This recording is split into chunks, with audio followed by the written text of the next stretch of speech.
Bonsoir et bienvenue à tous. À quelques jours de la reprise de l'école à l'intérieur du pays, enseignants et élèves se bousculent devant les centres de dépistage de proximité anti-Covid-19. Avant de regagner leur localité d'origine, ils doivent se procurer obligatoirement des certificats de non-contamination au virus, ce qui est un casse-tête, vous le verrez dans ce journal. 6 jours après la levée des restrictions à l'intérieur de la Côte d'Ivoire, la vie reprend son cours normal. Les commerces retrouvent lentement leur clientèle, idem pour les communautés religieuses qui peuvent désormais se réunir en n'excédant pas le nombre de 200. Nous irons à Yamoussoukro également dans ce journal. Et puis à l'étranger, le président malgache répond aux critiques sur le Covid organique, un remède issu de la pharmacopée traditionnelle de Madagascar, présentée comme efficace contre le coronavirus, traitement distribué dans plusieurs pays d'Afrique et qui fait ses preuves à Madagascar, selon Andri Radjoel. Tout d'abord, ces images du chef du gouvernement ivoirien, les premières officielles depuis l'annonce de son départ en France pour un contrôle médical. Dans une visioconférence, le président de la République, Alassane Ouattara, et son premier ministre, Amadou Gon Coulibaly, ont passé en revue la mise en œuvre du plan de riposte sanitaire et du plan de soutien économique, social et humanitaire mis en place par le gouvernement pour faire face à la pandémie du Covid-19 en Côte d'Ivoire. Pierre Dipomela. Je vous en prie bien de traduire donc également tous les messages qui ont été envoyés par les uns et les autres. Séance de travail par visioconférence entre le président de la République Alassane Ouattara et son premier ministre Amadou Gon Coulibaly en repos médical à Paris. Les échanges ont porté sur la mise en œuvre du plan du riposte sanitaire et du plan de soutien économique, social et humanitaire engagé par le gouvernement pour faire face à la pandémie de coronavirus dans le pays. Comme nous en sommes convenus tous les matins et tous les soirs, nous ferons un point. Et puis bien entendu, entre les deux, vous pouvez m'appeler à tout moment et moi également, je vous appellerai en cas de besoin. Demain, on ne ferait pas de conseil des ministres. Nous voulons consacrer la journée de demain à la préparation du Conseil national de sécurité, puisque l'intérieur a repris les activités, je devrais dire. Cette séance de travail par visioconférence depuis le palais présidentiel d'Abidjan fait suite à une vague de rumeurs et fake news sur l'état de santé du chef du gouvernement qui serait très affecté. Pour rappel, lors du Conseil des ministres mercredi dernier, le chef de l'État avait rassuré les membres du gouvernement sur l'état de santé satisfaisant du Premier ministre Amadou Gon Coulibaly. Les élèves reprendront la route de l'école lundi prochain à l'intérieur du pays. À quelques jours de cette reprise, les enseignants et élèves bloqués ici à Abidjan du fait de l'isolement de la capitale se bousculent devant les centres de dépistage de proximité anti-Covid-19. Avant de regagner leur localité d'origine, ils doivent se procurer obligatoirement des certificats de non-contamination au virus, ce qui crée une affluence inhabituelle et la célérité dans le traitement semble être mise à mal. Le reportage de Thiemé Dandje et Eric Kimo. Centre de dépistage de proximité du Covid-19 au plateau. Ces demandeurs d'autorisation de sortie du Grand Abidjan se bousculent dans le rang. Chacun veut se faire une bonne place et être sûr de se faire dépister au nouveau coronavirus au plus vite. Les choses sur le terrain n'avancent pas comme souhaité pour des candidats pourtant présents depuis la matinée. Je viens de Yopougon, j'étais là-bas depuis ce matin. Jusqu'aux environs de 9h, je voyais que ça ne bougeait pas. Je pensais qu'au plateau, il y allait avoir une issue favorable, mais malheureusement, depuis 10h, je suis là. Je sens que ça ne bouge pas. Depuis 6h, je suis là. Sinon, on doit partir à Guiglo. Donc, sans le test, on ne peut pas partir. Quand on voit le monde, on ne peut pas le rendre déjà et on dit que ça finit à 15h. L'engorgement du centre est le fait des personnels de l'éducation nationale. Ils sont appelés à regagner leur poste pour la reprise des cours le 18 mai prochain. Mais tout laissez-passer pour sortie d'Abidjan est désormais assujetti au certificat de non-contamination au Covid-19 délivré ici. Un document qu'ils ne sont pas tous certains d'avoir, d'où leur colère. Nous sommes là au moins à 5 heures. En tout cas, plusieurs enseignants et élèves. Mais depuis, rien n'avance. Rien ne bouge. C'est une lenteur totale. Vraiment, et puis c'est le désordre. Malgré le fait que nous avons les forces de l'ordre, mais il y a du désordre, on arrive et nous ne pourrons pas aller à notre poste pour enseigner nos élèves qui nous attendent. Il n'y a même pas de siège pour s'asseoir. On est là comme ça, la lenteur des choses, c'est pas bien. À cette allure-là, mais c'est pas évident qu'on puisse rentrer le 18. Autre commune, même réalité. Dans le centre logé ici à Yopougon BAE, on ne décolère pas. à travers les échanges que nous avons eus avec le chef des services, nous nous rendons compte qu'il n'y a pas de communication entre les différentes structures, avec nos ministères et la structure chargée de faire le dépistage. Ça, c'est le premier point. Le deuxième point, la lenteur au niveau du service. Depuis presque 4 heures, nous sommes ici et pratiquement le travail avance difficilement. Cet enseignant en provenance d'Alépé, avec ses enfants inscrits à l'intérieur, est amer. Pour lui, il est hors de question de revenir le lendemain pour le dépistage. Nous sommes quittés Alépé ce matin pour venir faire ce papier. Malheureusement, nous sommes encore là. C'est très lent. On espère qu'ils vont nous prendre. Sinon, aller pour revenir encore, c'est vraiment difficile. Pour ces demandeurs de laissez-passer contraints de passer par l'étape du diagnostic préalable au Covid-19, des dispositions s'imposent. Faute de quoi, relève-t-il, leur présence dans les écoles lundi prochain est incertaine. Vous voyez le monde, il n'y a même pas de mesures de barrière. Vous voyez que tout le monde est collé. Donc on fait quoi? On est là. Donc il faut que le président Science n'a qu'à voir comment ils vont mettre ça partout pour qu'on fasse les tests. Au niveau du Grand Abidjan, tous les établissements, que ce soit du primaire, secondaire, sont fermés. Nous demandons à nos ministères de réquisitionner ces établissements-là, d'affecter le personnel de santé et demander à tout le personnel du ministère de l'Éducation de se rendre dans ces différents établissements et procéder aux tests de dépistage. Le flux de demandeurs d'autorisation de sortie d'Abidjan met en cause 3 ministères, à savoir l'Éducation nationale, la sécurité et la santé. Nos interlocuteurs dans ces départements ministériels rassurent que la question est en cours de traitement. Ainsi, dans les toutes prochaines heures, des solutions devraient être annoncées pour soulager les enseignants et les élèves de l'intérieur du pays, retenus dans l'épicentre du Covid-19 dans le pays du fait du confinement. Et ce nouveau bilan du Covid-19 en Côte d'Ivoire, bilan quotidien très alarmant. 127 nouveaux cas en seulement 24 heures. Le pays compte donc à ce jour 1857 cas confirmés, 820 guéris, 21 décès et 1016 cas actifs. La déclaration du ministre de la Santé, Dr Jenaka Awele. Le ministère de la Santé et de l'Hygiène publique a enregistré ce jour mardi 12 mai 2020 127 nouveaux cas de Covid-19 sur 506 échantillons prélevés, soit 25% de cas positifs, 2 guéris et 0 décès. À la date du 12 mai, la Côte d'Ivoire compte donc 1857 cas confirmés, dont 820 personnes guéries, 21 décès et 1016 cas actifs. Le nombre total d'échantillons est de 14 618. Nos équipes régionales ne nous ont toujours pas notifié de cas positifs dans leur zone depuis le 21 avril. Nous insistons sur le fait que nous devons continuer à respecter les mesures barrières tant dans le Grand Abidjan qu'à l'intérieur du pays, si nous voulons freiner la propagation du virus et contrôler la pandémie en Côte d'Ivoire. Récapitulons, la Côte d'Ivoire compte donc à ce jour 1857 cas confirmés, 820 guéris, 21 décès et 1016 cas actifs.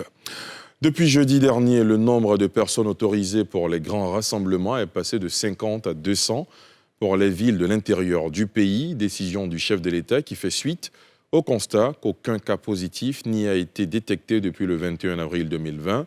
Dans la foulée, le Conseil supérieur des imams a autorisé la réouverture des lieux de culte sous certaines conditions.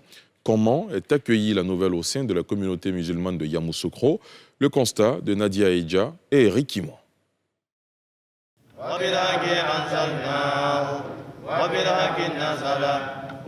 Grande mosquée de Yamoussoukro.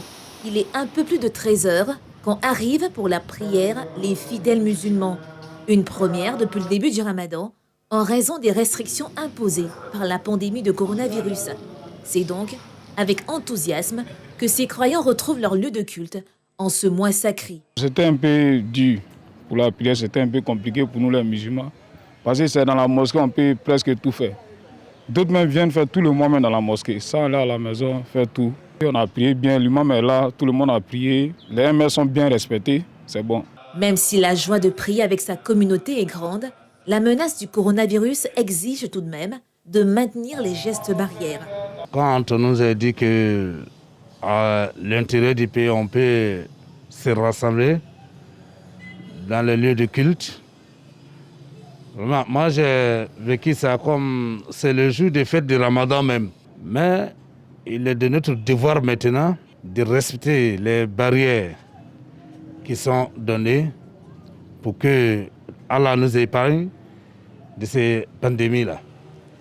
Pour joindre l'acte à la parole, un comité de veille musulman du Covid-19 a été mis en place à Yamoussoukro. Les membres, une dizaine, viennent d'être formés sur les mesures à prendre en compte pendant cette réouverture. Ils seront engagés au sein de leur communauté pour divulguer la bonne information et assurer le respect des mesures. À cette formation, nous leur apprenons les mesures que l'État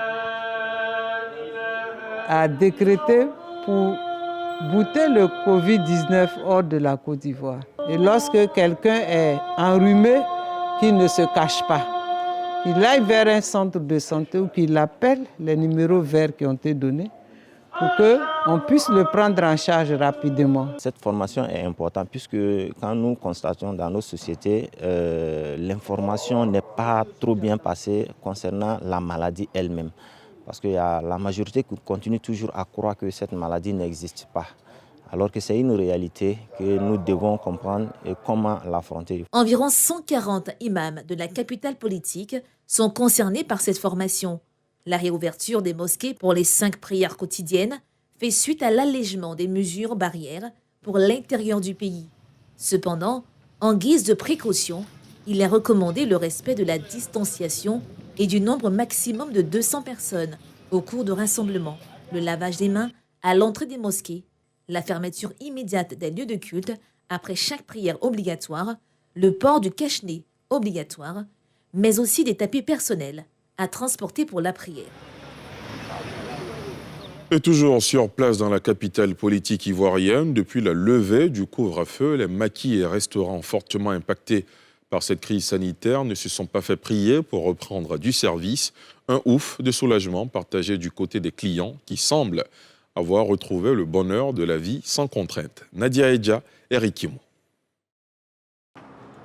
À l'arrêt depuis plusieurs semaines à cause des restrictions liées à la pandémie du coronavirus, les maquis de la capitale politique Yamoussoukro sont à nouveau ouverts.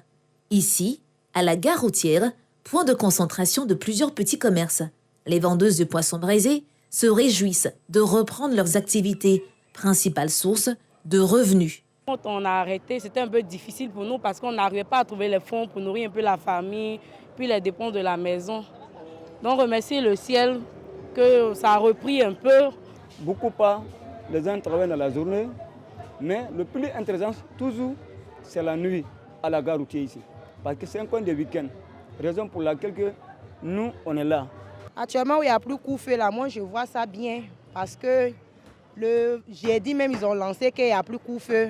Le vendredi, ça a marché. Samedi, ça a marché. Dimanche même, ça a marché. Tout le monde était content, heureux. Les gens sont sortis. Mais je veux qu'ils n'ont qu'à libérer Abidjan. Parce que nos clients, là, ils sont à Abidjan. Si Abidjan est libéré aujourd'hui, ça va marcher plus que ça. Déconfiner la ville d'Abidjan pour plus de clients. En attendant, la population locale et environnante profite de ces petits plaisirs du quotidien, mais surtout de la sensation d'une liberté retrouvée. Quand le couvre-feu est enlevé, vraiment, ça nous avance beaucoup. Parce qu'on peut sortir, aller chercher quelque chose à manger avant de rentrer. En tout cas, maintenant, tu vois que la ville a changé, les morales sont changées. Donc, sincèrement, nous sommes tellement contents. Tous les jours du lundi au samedi, nous venons ici travailler, puis nous retournons le soir à Toumoudi. Bon, c'était un peu compliqué parce que nous-mêmes, quand on venait travailler ici, pour rentrer, on était beaucoup pressés pour pouvoir vraiment éviter le couvre-feu. C'était un peu compliqué. Mais aujourd'hui, avec la levée, on est beaucoup plus tranquille, c'est vrai. Clients et commerçants satisfaits, les mesures de distanciation sont visiblement jetées aux oubliettes. Si le couvre-feu et bien d'autres restrictions sont levées à l'intérieur du pays, les mesures barrières pourraient être rétablies en cas de recontamination. Prudence donc pour éviter tout retour à la case départ. À 107 km de Yamoussoukro, direction maintenant Bouaké, à la découverte d'une unité de transformation de noix de cajou qui emploie plus de 200 personnes. Dans cette région de forte production d'anacarde, l'usine est quand même confrontée un problème d'approvisionnement. Les noix de cajou brutes ne sont pas toujours de bonne qualité pour alimenter les machines. Pierre Dipomelin, Fulgence Kissiedo. Boti Takikro, 10 km à l'ouest de Boaké. Ici est bâtie une unité de transformation de noix de cajou d'une capacité de 35 tonnes par jour, soit 10 000 tonnes par an. 200 personnes sont à l'œuvre dans un processus complexe de transformation où la norme de qualité est le maître mot.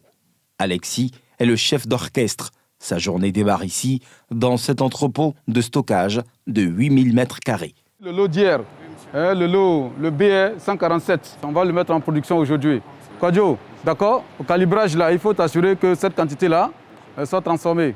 Sont stockées dans cet espace uniquement des noix brutes sélectionnées après analyse. Il y a des noix où il n'y a rien dedans, qu'on appelle les vides. Voilà, et ils sont rejetés à 100%. Et il y a des noix aussi, voici, ça c'est les huiles. On appelle ça huileux, c'est-à-dire qu'on présente un aspect d'huile dans les trucs. Donc ce sont des défauts aussi rejetés à 100%. La région est une grande zone de production. Mais paradoxe, l'usine est souvent confrontée à un problème d'approvisionnement. Le patron de cette usine vient de refouler des camions chargés de produits non conformes. Nous, on a des critères de qualité assez stricts puisqu'on a une usine, donc il nous faut des produits de bonne qualité. Et ce matin, par exemple, les 3 camions que vous avez vus qui étaient en attente, eh bien, ils sont refusés tous les 3 pour une double raison, l'humidité et la qualité. Trop humide et de qualité inférieure à notre seuil. Ça arrive très souvent, de plus en plus souvent en fait. Après validation, place au calibrage et à la cuisson. Le calibrage consiste donc à séparer les noix sous différents grades. À la sortie, nous avons le grade A+, nous avons le grade A, le grade B, le grade C et enfin le grade D. Donc ensemble, nous avons 5 grades. Ces différents grades seront passés à la cuisson avec les différents autoclaves que nous avons. Alors, s'engage la main-d'œuvre féminine pour une besogne plus méticuleuse. Entre tri et dépelliculage, chaque détail compte pour garantir la qualité. Les amandes qui seront obtenues comportent encore des morceaux d'amande, des débris de coque. Et sur la ligne de production, nous avons des femmes qui sont chargées de corriger ces défauts-là, à savoir enlever ces débris de coque et ces amandes cassées en morceaux. En fin de compte, seulement 1 sur 5 des produits traités sera propre à l'exportation. Le reste n'est que déchets. Le pays est premier producteur mondial de noix de cajou après le Vietnam, avec plus de 700 000 tonnes par an. Mais la transformation locale reste un énorme défi. Seulement 130 000 tonnes sont transformées, soit environ 15%. La crise sanitaire du Covid-19 a clairement fragilisé la marche de l'économie. Des secteurs comme celui de l'hôtellerie sont durement affectés. Les vols réguliers quasi inexistants, pas de tourisme. Idem pour les séminaires et autres rencontres annulées qui ont une incidence certaine sur ce secteur sinistré. L'une de nos équipes de reportage a fait le constat dans certains hôtels d'Abidjan. Salif Yalekwe. Abidjan, la perle des lagunes, vit au rythme de la pandémie mondiale. La capitale économique qui d'ordinaire accueille de nombreuses rencontres nationales et internationales a laissé place à des salles d'accueil et des chambres d'hôtel vides. L'hôtellerie, qui connaît un boom ces dernières années, est à l'épreuve du Covid-19. Ici, en plein cœur du plateau, les activités de cet hôtel sont à l'arrêt. La responsable de l'exploitation se tourne les pouces. On a fermé depuis le 20 mars. Vraiment, c'est difficile. Et l'hôtel est fermé. Et il y a 2 clients à l'hôtel parce qu'on ne pourrait pas faire autrement, parce qu'ils ne peuvent pas rentrer chez eux. Donc, tout le personnel est en chômage technique. Actuellement, c'est difficile. Il y avait beaucoup de réservations, parce que surtout que c'est la saison haute de l'hôtellerie. On est en train de penser à réorienter l'activité de sorte qu'on pourrait louer les chambres en long séjour ou court séjour. Le tableau n'est pas moins reluisant dans ce réceptif hôtelier de Cocody où les activités ont à peine débuté en décembre dernier.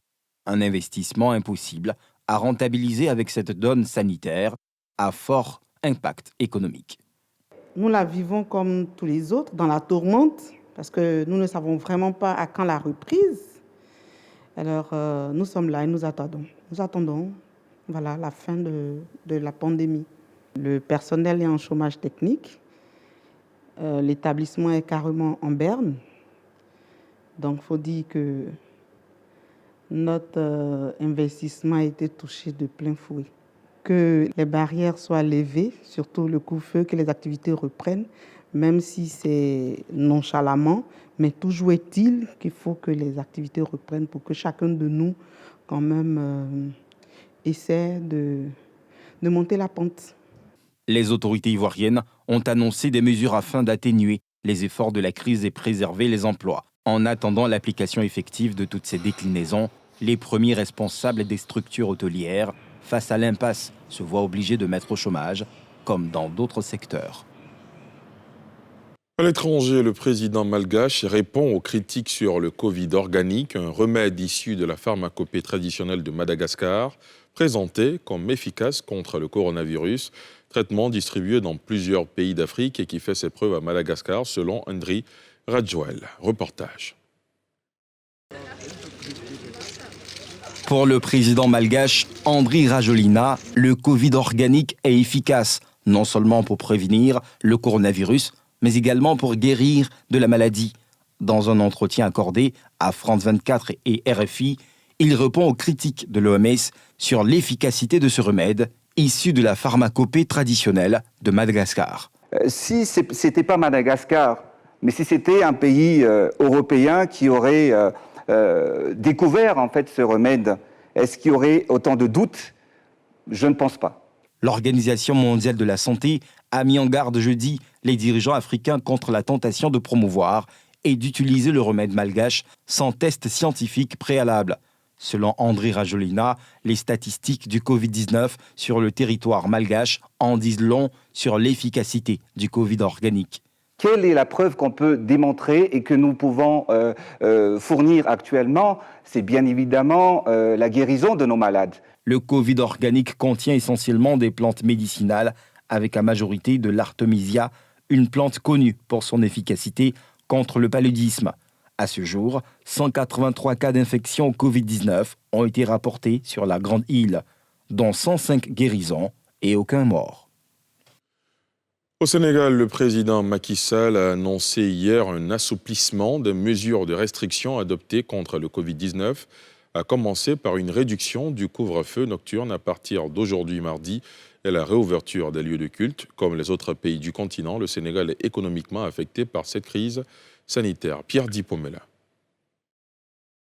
Dans une allocution télévisée, Macky Sall a affirmé la nécessité d'apprendre à vivre en présence du virus, qui devrait continuer à circuler dans le pays jusqu'en août voire septembre, dans le meilleur des cas, et d'adapter les comportements individuels et collectifs. J'ai décidé de l'assouplissement des conditions de l'état d'urgence comme suit. À compter du mardi 12 mai 2020, les horaires du couvre-feu seront de 21h à 5h, au lieu de 20h à 6h. Les horaires de bureau sont réaménagés de 9h à 16h. Les marchés et autres commerces qui étaient astreints à des jours particuliers d'ouverture seront ouverts 6 jours et resteront fermés 1 jour dédié au nettoiement. Le gouvernement sénégalais s'était gardé d'imposer un confinement total, difficilement envisageable quand une bonne partie de la population vit au jour le jour. Mais les rassemblements ainsi que la circulation entre les villes n'étaient pas autorisés. Pour terminer, je rappelle ce nouveau bilan du Covid-19 en Côte d'Ivoire, bilan quotidien très alarmant. 127 nouveaux cas en seulement 24 heures. Le pays compte donc à ce jour 1857 cas confirmés, 820 guéris, 21 décès et 1016 cas actifs. Vous avez entendu la déclaration du ministre de la Santé, Eugène Akaouele, en début de journal. Voilà, c'est la fin de ce numéro de NCI News. Merci de l'avoir suivi. Rendez-vous demain, 19h50. Excellente soirée sur la nouvelle chaîne ivoirienne.